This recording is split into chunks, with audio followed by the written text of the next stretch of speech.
Hello everybody, welcome back to my channel. If you're new here, my name is Rachel and today we're going over our February budget.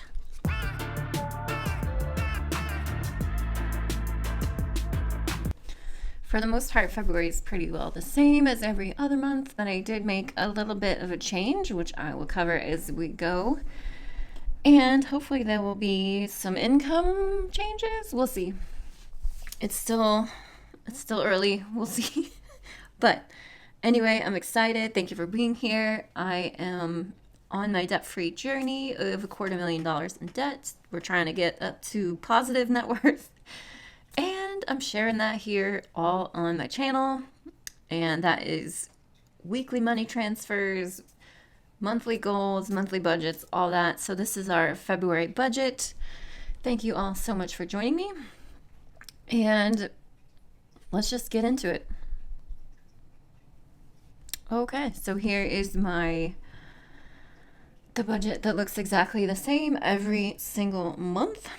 So let's just start at the top. I start with income first, and my only income thus far has been my W-2 job, and I always have a monthly goal of $5,360, and that would be my take-home pay if I worked just 40 hours a week, no overtime, no shift differential.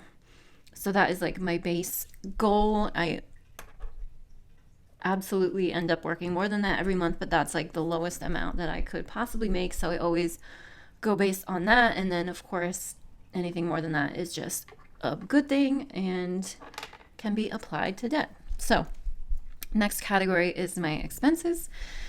Of course, my biggest expense is my rent, and that is $1,500 a month, so nothing crazy there. Electricity, I budget $50 a month.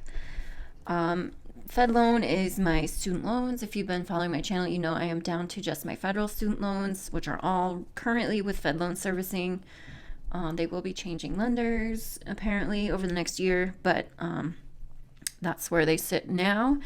And before the pandemic hit and everything went into forbearance, my monthly payment was $705.69. So that's just where I leave it. Who knows what it'll be when we actually come out of forbearance, whenever that'll be.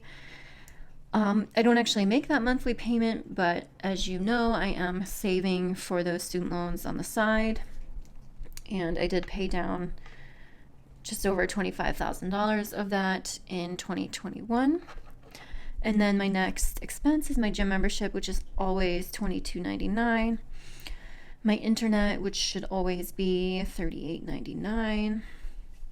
Netflix, $17.99.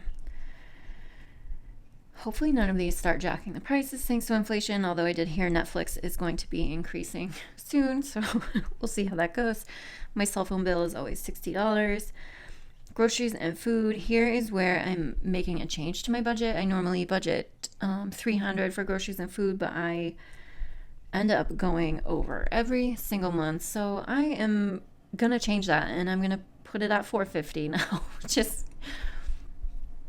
seems like kind of a lot for one person who lives by themselves, but I don't know. I don't know why I always end up spending so much on food. I think I've just been going out to eat too much lately, which is not only a problem for my wallet, but also like my health. Not that I go out and eat like greasy shit food, but I don't know. You guys, I need to be better about that. Anyway, gas and car wash, always budget $60. Since we're now definitely in the lovely time of year where car washes are a bit more necessary. Chiropractor, I always budget $160. I try to see him every week, $40 a visit. Pet supplies, I usually just do $25. I should set up a sinking fund for those, and I probably will, just because I don't order every month, and then when I do order, it's more than that, just because things are expensive. But I'm just going to leave it as is for now. I would like to invest $100 every month, so at a minimum. And I always try to donate $50 a month. And then for personal spending, which is anything that's not in any of these categories, I usually set at $300. And I've been doing pretty good with that. And that's like everything. That's clothes, toiletries, anything, obviously. All right, dropping down to my debt. Of course, if you've been following along, and I said it earlier, I think my only debt at this point is my student loans with Fed Loan Servicing. I owe $160,700.22. Currently, I'm filming this at the end of January. I have in savings $7,300 for that. But we'll see for sure where it is when we actually start February. And then my goal for the month is $2,500, because if you saw my 2022 money goals, my biggest goal for 2022 is another $30,000 towards my student loans, and broken down over 12 months, that's $2,500 a month. So we'll see how we do with that. Sinking funds. Yeah. Okay.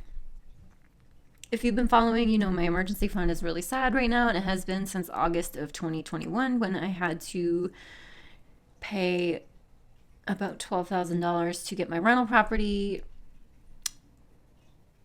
up and running, I guess you could say. I had a shitty tenant in there when I bought the place, and he kind of destroyed the place and left all kinds of furniture and shit and food and just gross, and it was a whole thing. But anyway, that ate my emergency fund, so we are working on building it back up. I would like to have $10,000 just kind of hanging around.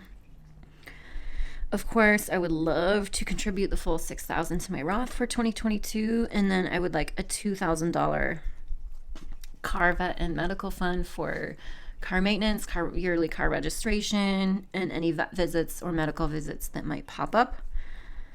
Honestly, that might be where I start doing like the pet supplies. We'll see. We'll leave it there for now.